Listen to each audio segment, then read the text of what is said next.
அனைவருக்கும் வணக்கம். இதில் இக்கூட்டத்துக்கு சமூகத்தின் இருக்கின்ற தொழிலாளர் வர்க்கத்தை சேர்ந்தவர்களே, மாணவ மாணவிகளே, இந்த சமூகத்தை மாற்றியமைக்க வேண்டும் என்று எதிர்பார்க்கின்ற ஒவ்வொருத்தரும் உங்கள் முகங்களிலே பார்க்கும்போது எங்களுக்கும் சந்தோஷமாக தான் இருக்கு. உண்மையிலே இந்த தொழிலாளர் தினத்தை கொண்டாடுறதுக்கு நாங்கள் தகுதியானவர்களா என்றதை ஒவ்வொருத்தரும் எங்களுக்குள்ளேயே முதலாவது கேட்டுக்கொள்ள வேண்டும். தொழிலாளர்கள் தொடர்பான, தொழிலாளர் உரிமை தொடர்பான, தொழிலாளரின் தேவைகள் தொடர்பான எந்த ஒரு அரசியல் நடவடிக்கையும் செய்யாத இந்த 65 வருட காலமாக இந்த நாட்டை ஆண்டவர்கள், அவர்கள் இந்த தொழிலாளர் தினத்தை கொண்டாடும் போது எங்களுக்கு வேதனையாக இருக்குது.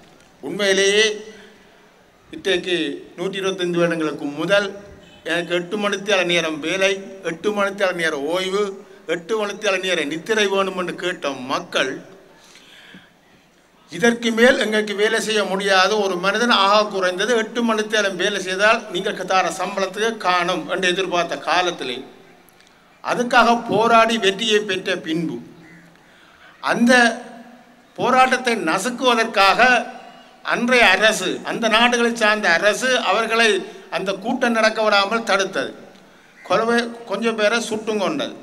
ஆகவே நாங்கள் எழுந்தமானமாக இந்த கூட்டங்களில் வரும் சிவப்பு நிறத்தை பாய்ப்பதல்ல. சிவப்பு நிறம் என்பது எங்களுக்காக, இந்த நாட்டு மக்களுக்காக, இந்த உலகத்தில் வாழும் தொழிலாளர்களுக்காக ரத்தம் சிந்திய அந்த மக்களை நினைவு கூறும் முகமாகத்தான் இந்த மே தினம் கொண்டாடப்பட்டிருக்க வேண்டும், கொண்டாட வேண்டும். ஆனால் அதற்கும் மாறாக தமக்கு தேவையான விதத்தில், தமக்கு தேவையான அரசியல் காரணங்களுக்காக கேளிக்கையாக இன்றைக்கு லீவு நாள் தானே வீட்டில் இருப்போம் என்று நினைக்கிற மாதிரியான திட்டங்களோடு இந்த நாளை நாம் கொண்டாடக்கூடாது. இன்றைக்கு இருந்தாலும் என்றைக்கு இருந்தாலும் எங்களோட நாட்டில் 65 வருஷமாக ஆட்சி செய்த எவருமே எங்களுக்கு இன்று வரைக்கும் எங்களோட தொழிலாளர்கிட்ட உரிமையோ இல்லாட்டி போதுமான சம்பளத்தையோ மகிழ்ச்சியையோ ஒழுங்கான வாழ்க்கையோ எங்களுக்கு ஏற்படுத்தி தர இல்லை. இது ஏற்படுத்தி தர வேணுமா இருந்தாலும் தொழிலாளர்கள் நாங்கள் அனைவரும் பாகுபாடு இல்லாமல், தொழிலாளர்கள், மாணவர்கள், பெண்கள், ஏனைய தொழில் புரிவோர்கள், விவசாயிகள், மீன்பிடியாளர்கள் எல்லோருமே ஒன்று சேர்ந்து இந்த நாட்டில் ஒரு உண்மையான விடுதலைக்காக, இந்த உண்மையான ஒரு நாட்டை அமைக்க வேண்டும் என்ற பக்கத்தில் நாங்கள் எல்லோருமே யோசித்து எல்லோருமே ஒன்று கூட வேண்டிய தேவை எங்கள் எல்லோருக்கும் இருக்கின்றது.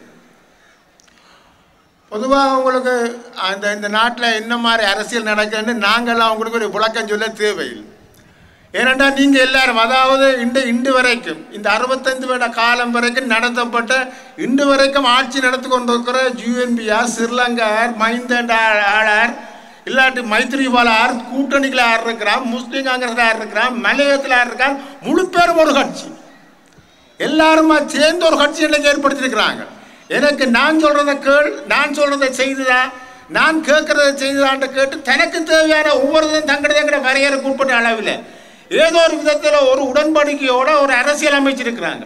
ஆனால் இன்று வரைக்கும் தொழிலாளர் சம்பந்தமாகவோ, இந்த நாட்டின் பாதிக்கப்பட்ட மக்கள் சம்பந்தமாகவோ, இல்லாட்டி பாதிக்கப்பட்ட பெண்கள் சம்பந்தமாகவோ, யுத்தத்தால் பாதிக்கப்பட்ட மக்கள் சம்பந்தமாகவோ எந்த ஒரு தீர்மானமும் இன்று வரையும் எந்த ஒரு அரசியலும் எடுக்கல.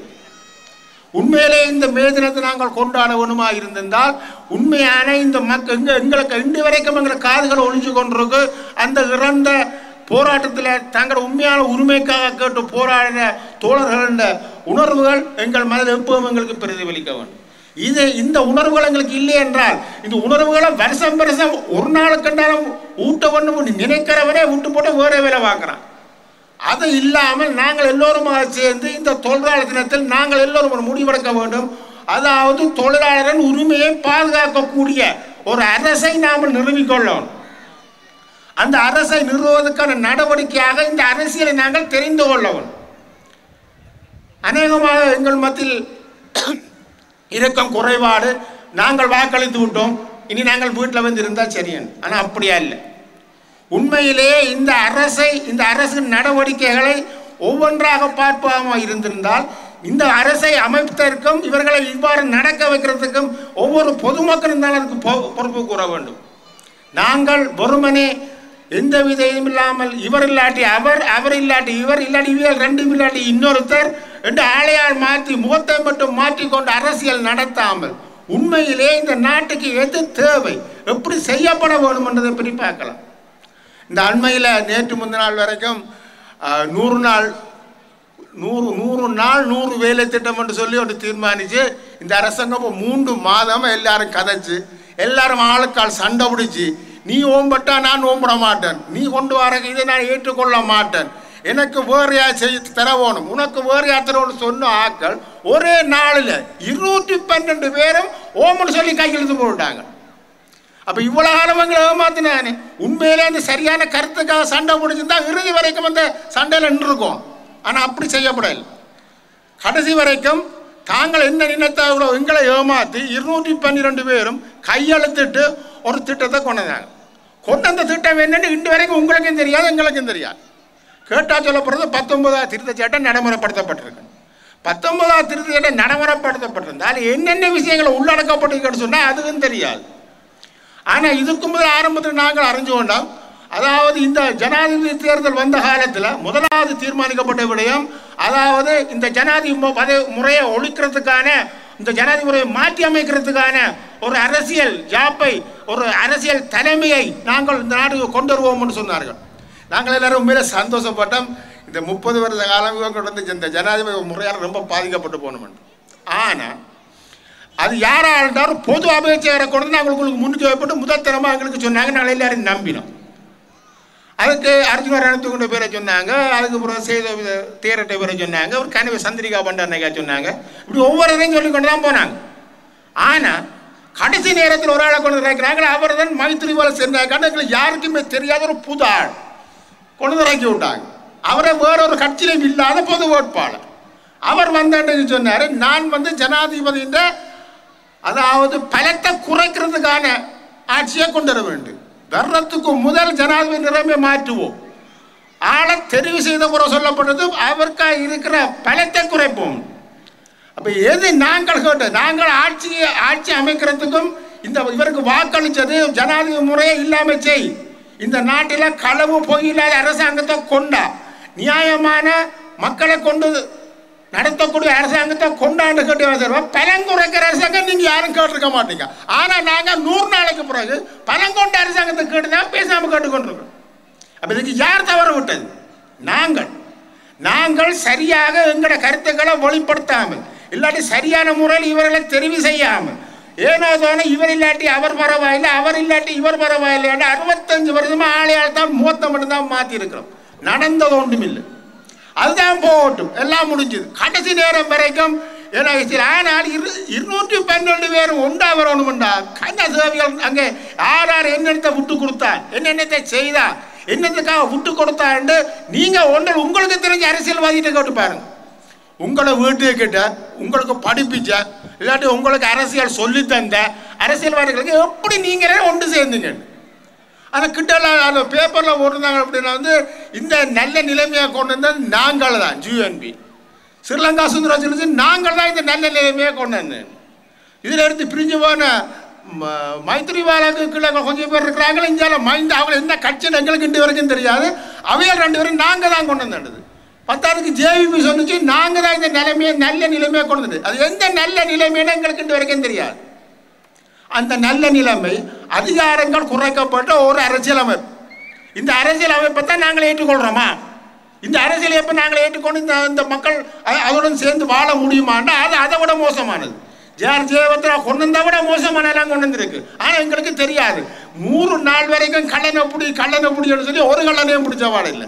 சரி, இனி அரசியலமைப்பு மாத்திரான்னு சொன்னான்னு கடைசி நாளாக போச்சு. இந்த கடை என்னத்தையும் அவன் செய்யணும், ஏழாம அழித்து போயினாங்க. பரவாயில்ல, இதென்றாலும் கிடைக்கட்டும். இந்த பத்திரிகை எல்லாம் அப்படித்தான் அழிஞ்சிருக்கு. பரவாயில்ல, இதென்றாலும் எங்களுக்கு கிடைச்சதுனாம இது பரவாயில்ல, ஒரு நல்ல ஒரு ஜனாதிபதினா எழுத போட்டுருக்கு. ஆனால் இதாண்ட பெறுவார்களை நீங்கள் இன்னும் கொஞ்சம் நாளத்தில் அனுபவிப்பீங்க. என்ன மஹிந்த ராஜபக்ச சொன்னாரோ அதை தான் இவர் வேறு விதமாக சொல்லியிருக்கிறார். இந்த நவதாராளவாதம் என்று சொல்லப்படுற எங்களை அடக்கி ஆளுறதுக்கான உலக வல்லரசுகள் தங்களுக்கு பொருத்தமான ஒரு அரசியலை இந்த நாட்டில் உருவாக்குறதுக்கு தான் இவ்வளவு காலம் கஷ்டப்பட்டது. இல்லாட்டி எந்தவித பலனும் இல்லாத ஒரு 46-47 பேரை கொண்ட ஒரு கட்சியால் பிரதமர் வர முடிஞ்சோன்னா அது கனவுல நடக்காத விஷயம். அப்படி இல்லாட்டி எதிர்கட்சியில் அவ்வளோ பலமான ஆட்கள் இருந்தும் பிள்ளையான ஒரு கருத்துக்காக கை தூக்காட்டி அவன் சுட்டு போடுவான் பயத்தில் செய்தாங்களா எங்களுக்கு தெரியுதில்லை. ஆகவே உண்மையான அரசியலை நீங்கள் உங்கள் சார்ந்த உங்களுக்கு பக்கத்தில் இருக்கிற இல்லாட்டி உங்களுக்கு அரசியல் சொல்லி தந்த அவர்கிட்ட நீங்கள் கேட்டு பாருங்கள். அப்படி இல்லை என்றால் எங்கள்கிட்ட வாங்க. இது சம்பந்தமாக ஒரு கலந்துரையாடலை இல்லை ஒரு பேச்சுவார்த்தை இல்லாட்டி எங்கள் மத்தியில் ஒரு கருத்து பரிமாற்றத்தை செய்கிறதுக்கு நாடு தழுவிய எல்லா இடங்கள்லையும் நாங்கள் இந்த மாதம் முழுக்க நாங்கள் கூட்டங்கள் போடுவோம். அந்த கூட்டத்துக்கூடாக இந்த நாட்டில் எப்படிப்பட்ட ஒரு அரசியலை கொன்ற வேணுமானது என்பதை தீர்மானிப்போம்.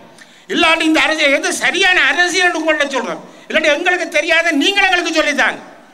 அவ்வாறு தான் ஒரு அரசியல் அமைப்பும் ஒரு அரசியல் கட்சியும் ஒரு அரசியல் ஒரு நாட்டின் சமூகத்தின் விமோசனத்தை பற்றி கதைப்பவர்களும் இருக்கணுமே தவிர வெறுமனே வாக்களித்து வீட்டுக்கு வரத்தான் போறீங்க என்றாலும் அதையும் சரியா செய்யணும். இப்போ உங்களுக்கு சண்டை 2 சந்தர்ப்பம் தான் இருக்கு. ஒன்று வீதிக்கு இறங்கி இந்த அரசாங்கத்துக்காக போராடுறது, அப்படி இல்லை சரியான ஒரு அரசியல் கட்சியை தெரிஞ்சு அதுக்கு வாக்களித்த அது சரியான அரசியல் கட்சியான தெரிவு செய்யும் வரைக்கும் அந்த கட்சியோடு இணைந்து அதன் கொள்கை கோட்பாடு செயல்பாடு என்ன மாதிரி இந்த சமூகத்தை கட்டியெழுப்பப்பட போதும் நாங்கள் அறிகிறோம். இது எதுவுமே இல்லாமல் வெறுமனே யூஎன்பிக்காரன் சொன்னா யூஎன்பிக்கு ஸ்ரீலங்கா சொன்னா தனியாக நாடு பிரித்து தரேன்னு சொன்னா கூட்டணிக்கு முஸ்லீம் கட்சி சொல்லுது நாங்கள் அரசாங்கத்தில் சேர்ந்து நின்று எல்லா விதமான இதுகளை உங்களுக்கு பெற்று தருவோம்ண்டா அவனுக்கு பின்னும் கொஞ்சம் பேர் மலையத்தில் உள்ளவங்க சொல்லுவாங்க நாங்கள் எல்லாம் செய்து தருவோம் நீங்கள் அரசாங்கத்தில் நாங்கள் சேர்ந்து அனுப்போம் எங்களுக்கு தனி ஒரு கருத்தும் இல்லை ஒன்றும் இல்லை வாரவனுக்கு நாங்கள் பலமான ஆக்கள் காட்டோட எங்களுக்கு வாக்களிங்க பலமான ஆக்கள் காட்ட போய் வாக்களிச்சு தான் இன்றைக்கு இந்த முஸ்லீம் காங்கிரஸ் 4-5 துண்டா போயிட்டு பிஏ 4-5 துண்டா போயிட்டு கூட்டணி இன்றைக்கு நாளைக்கு போவோம் எங்களுக்கும் சொல்ல தெரியாது. இதெல்லாம் விடுத்து உண்மையான ஒரு அரசியல் தீர்வு கொன்ற வேணுமா இருந்தால் நாங்கள் வீதிக்கு இறங்கி போராட வேணும். அப்படி இல்லாட்டி வேற விதத்திலேயே ஏதோ ஒரு விதத்தில் இந்த அரசுக்கு எதிராக போராடணும். அதுவுமே எங்களுக்கு முடியாது என்றால் நாங்கள் வாக்களித்து குறைந்தது புள்ளடி என்றாலும் ஒழுங்கான அளவுக்கு போடணும். அந்த நேரத்தில் தமிழ் தேசியத்தின் கருத்து குறைஞ்சுவோம்.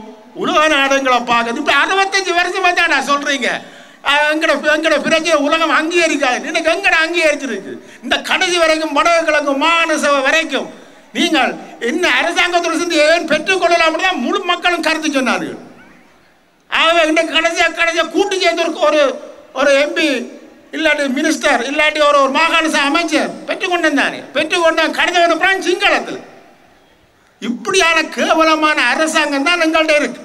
இதை விடுத்து ஒரு சரியான அரசியல் தீர்மானத்தை நாங்கள் வரவேணுமாக இருந்தால் ஒவ்வொரு தரம் நாங்கள் சரியான தீர்மானத்தை எடுக்கணுமா இருந்தால் இடதுசாரியின் பக்கம் நாங்கள் அனைவரும் திரும்ப வேண்டும். இந்த நாட்டின் சரியான பாதையை தீர்மானிப்பதற்காக ஒழுங்குபடுத்தப்பட்ட ஒரு சமூக அமைப்பை இல்லாட்டி மக்கள் தொகையை உருவாக்குறதுக்கு ஒரு சமதர்ம அரசு தேவை. சிங்கள மக்களுக்கு கீழே சிங்கள அரசுக்கு கீழே 4-5 பகுதியாக பிரிஞ்சு சிங்கள பாட்டாளி மக்கள், தமிழ் அரசியல்வாதிகளுக்கு அவைகளுக்குள்ள பிரிஞ்சு 4-5 குரூப்பாக பிரிஞ்சு அரசியல். ஒருத்தர் சொல்லுவார் நாங்கள் சுயநிர்ணய உரிமையை பெற்று தருவோம், ஒருத்தர் சொல்லுவார் நாங்கள் அரசாங்கத்தோடு சேர்ந்து உங்களுக்கு எல்லாத்தையும் வாங்கி தருவோம். முஸ்லீம் காங்கிரஸ் சொல்லும் இல்லை அப்படி இல்லை நாங்கள் இந்த பேரம் பேசும் அரசியல் எடுத்து உங்களுக்கு எல்லாம் செய்து தருவோம். இங்கே அந்த ஜிஎன்பி சொல்லும் அப்படி இல்லை எனக்கு வாக்களிங்க நான் நல்ல ஒரு ஆட்சியை கொண்டு வருவேன் பிஏ அப்படின்னு சொல்லி ஒவ்வொரு கட்சியும் சொல்லிக்கணும். ஆனால் எங்கள் இந்த தொழிலாளரை 3, 4, 5, 6 பகுதிகளாக பிரித்து இந்த முதலாளித்துவம் நடத்துவதற்கு ஒரே நோக்கம் நாங்கள் எல்லோரும் ஒன்று சேர்ந்தால் இந்த முதலாளித்துவம் இந்த நாட்டில் நடத்தப்பட முடியாது, முன்னெடுத்து செல்ல முடியாது என்பதற்காக திட்டமிட்டு தமிழன், சிங்களவன், சோனகன், முஸ்லீம் ஒவ்வொரு இன குழுக்களாக எங்களை பிரித்து இன்றைக்கு நாங்கள் மக்களாக பிரிந்து நின்று ஒரு முதலாளித்துவத்தை எதிர்க்க முடியாத சிறு சிறு குழுக்களாக அரசாங்கத்தின் கையேந்தி பிளக்கம் குழுக்களாக மாறியுள்ளோம். இந்த நிலைமையை மாற்றி ஒரு ஒழுங்கான அரசியலமைப்பை கொண்டாடுறதுக்கு ஒன்றில் நாங்கள் எது செய்ய வேண்டும் என்றதை எங்களுடன் கலந்து ஆலோசிச்சு இந்த மாதம் முழுக்க உங்களோட ஊருக்கு வருவோம். உங்களோட ஊருக்கு வர வேண்டிய எதிர்பார்க்கின்ற ஆக்கள் எங்களுடன் நீங்கள் தொடர்பு கொண்டால் அதுக்கான ஒழுங்குகளை நாங்கள் செய்திருவோம். அங்கே போய் நாங்கள் ஒரு சரியான இனிமேல் என்றாலும் இந்த நாட்டில் மூவின மக்களும் ஒன்றிணைந்து வாழக்கூடிய ஒரு சரியான அரசியலை ஏற்படுத்துகிறோம் கேட்டு விடைபெறுகிறேன். நன்றி, வணக்கம்.